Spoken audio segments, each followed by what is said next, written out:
Antarctica दुनिया का पांचवा सबसे बड़ा महाद्वीप है, जो कि इस धरती के दक्षिणी छोर पे स्थित है, जहां धरती की साउथ पोल यानी दक्षिणी ध्रुव ठीक इस महाद्वीप के बीचों बीच है। इस खंड की विशालता का अंदाजा इसी से लगाया जा सकता है कि यह ऑस्ट्रेलिया महाद्वीप से 2 गुना है। इसका क्षेत्रफल 14.2 मिलियन स्क्वायर किलोमीटर है, जिससे इसे दुनिया का सबसे विशाल, ठंडा और शुष्क रेगिस्तान कहा जाता है। ये दुनिया का सबसे ठंडी, शुष्क और तेज हवाओं वाले स्थान है। यहाँ पर शरीर को जमा देने वाली और हड्डी को गला देने वाली ठंड है।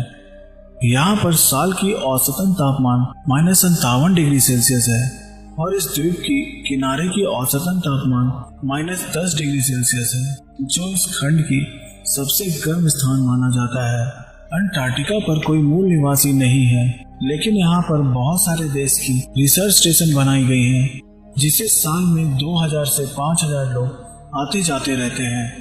भारत के यहाँ 3 रिसर्च स्टेशन हैं, जिनमें सिर्फ 2 ही स्टेशन सक्रिय हैं। इनमें है भारती और मैत्री। इतनी ठंडी और न रहने लायक परिस्थिति के कारण यहाँ पर कुछ गिने चुने प्राणी ही रहते हैं, जिसमें पेंगुइन, सील, नेमाटोड्स, टेडिग्रेड्स, बेटेट्स और कुछ विभिन्न तरह के वनस्पतियों का समावेश होता है। लेकिन इस खंड की अतीत ऐसी नहीं थी। यहाँ पर भी जीवन अच्छी तरह से फलते फूलते थे। आज से 53 लाख साल पहले ये महाद्वीप गर्म स्थान हुआ करता था और उस समय यहाँ का तापमान 20 डिग्री सेल्सियस से ऊपर रहा करता था। वहाँ पर खजूर के पेड़ भी उगते थे। इसका कारण है कि उस समय ये खंड धरती के इतने दक्षिणी छोर पे स्थित नहीं था। ये भूभाग उस समय गोंडवाना लैंड का हिस्सा था। पृथ्वी के टेक्टोनिक प्लेट के सरकने से आज अंटार्कटिका दक्षिणी छोर पे स्थित है और कई लाखों साल से हो रही ये गतिविधि के कारण पृथ्वी के कई महाद्वीप और देश एक दूसरे से अलग अलग हुए हैं या जुड़ गए हैं। जैसे हमारा देश भारत लाखों साल पहले अफ्रीका महाद्वीप का हिस्सा हुआ करता था और इन प्लेट के सरकने के कारण आज ये एशिया महाद्वीप का हिस्सा है और आगे भी ये घटना होते रहेंगे। आइए अंटार्कटिका के कुछ फैक्ट्स और रहस्यों के बारे में जानते हैं। अंटार्कटिका का अस्तित्व के बारे में किसी को पता न चलता अगर 1820 में वहां से गुजर रही शिप से इसे नहीं देखा जाता। नॉर्वे के रोआल्ड एमंडसन पहले व्यक्ति थे जो कि 14 दिसंबर 1911 में सबसे पहले इस महाद्वीप पर दक्षिणी ध्रुव तक पहुंच पाए थे।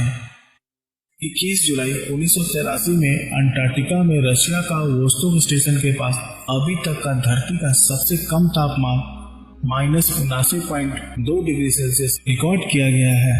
अभी तक ये रिकॉर्ड कायम है। अंटार्कटिका दुनिया का सबसे शुष्क स्थान है और इतना ही नहीं, पृथ्वी का सबसे शुष्क स्थान भी अंटार्कटिका में ही है। इस स्थान को ड्राई वैली कहा जाता है।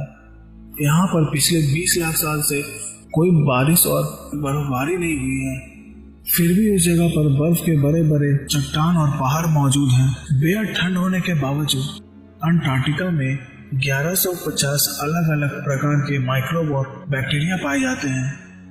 तकनीकी रूप से देखा जाए तो इस महाद्वीप का कोई टाइम जोन नहीं है, क्योंकि यहाँ सभी देशांतर रेखाएं जो टाइम जोन को परिभाषित करने के लिए उपयोग की जाती हैं, इसी महाद्वीप पर दक्षिणी ध्रुव पर आकर मिलती हैं।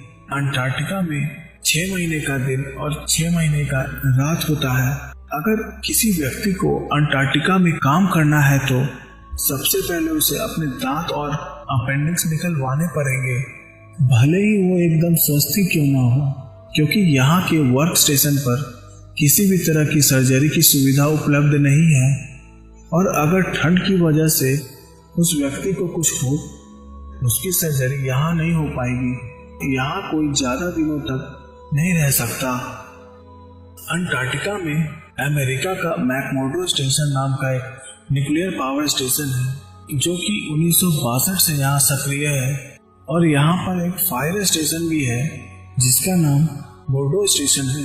अंटार्कटिका में एक भी पोलर बियर नहीं पाए जाते हैं। अगर आपको पोलर बियर देखनी है तो आपको आर्कटिक जाना होगा। अंटार्कटिका में फेमस प्राणी पेंगुइन्स रहते हैं। अंटार्कटिका में एक बार भी है जो कि दुनिया का सबसे दक्षिणी छोर पे मौजूद है। ये बार रसिया का रिसर्च स्टेशन में स्थित है। आपको शायद यकीन ना हो, लेकिन अंटार्कटिका में एक एटीएम भी है। मेटालिका बैंड के बारे में आप कुछ लोगों ने सुना होगा। ये दुनिया का सबसे प्रसिद्ध म्यूजिक बैंड है और इस बैंड ने सबसे पहले इस महाद्वीप पर एक कॉन्सर्ट किया था। इस बैंड ने एक साल के भीतर ही 7 महाद्वीप पर कॉन्सर्ट करने का वर्ल्ड रिकॉर्ड बनाया है, जिसमें अंटार्कटिका महाद्वीप भी शामिल है। अंटार्कटिका की बर्फ औसतन 1.5 किलोमीटर मोटी है और लगभग पूरी खंड में फैली है। इस खंड पर दुनिया पर मौजूद पानी का 70% हिस्सा यहीं पर है और बचे हुए 30% हिस्सा समुद्र, नदी और तालाब में है। यहाँ पर कुछ जगह ऐसी भी है जहाँ 350 किलोमीटर प्रति घंटा के स्पीड से हवा चलती है। जनवरी 1969 में इमेले पलामा दुनिया के सबसे आखिरी छोर पर जन्म लेने वाली पहली इंसान है। ये अर्जेंटीना देश द्वारा खुद को अंटार्कटिका का हिस्सा बनाने का एक प्रयास था। पूरे धरती पर सिर्फ अंटार्कटिका ही ऐसी जगह है जहां पर किसी भी जाति के सांप नहीं पाए जाते हैं।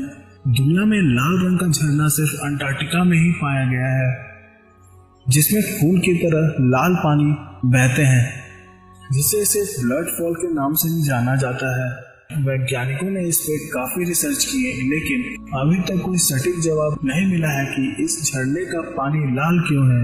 लेकिन वैज्ञानिक ये अनुमान लगाते हैं कि इस जगह पर लोहे की मात्रा ज्यादा हो, जो पानी का रंग लाल कर देते हैं।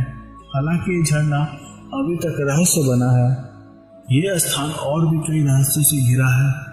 कई वैज्ञानिकों का दावा है कि एक समय पर इस जगह पर अति विकसित सभ्यता मौजूद थी।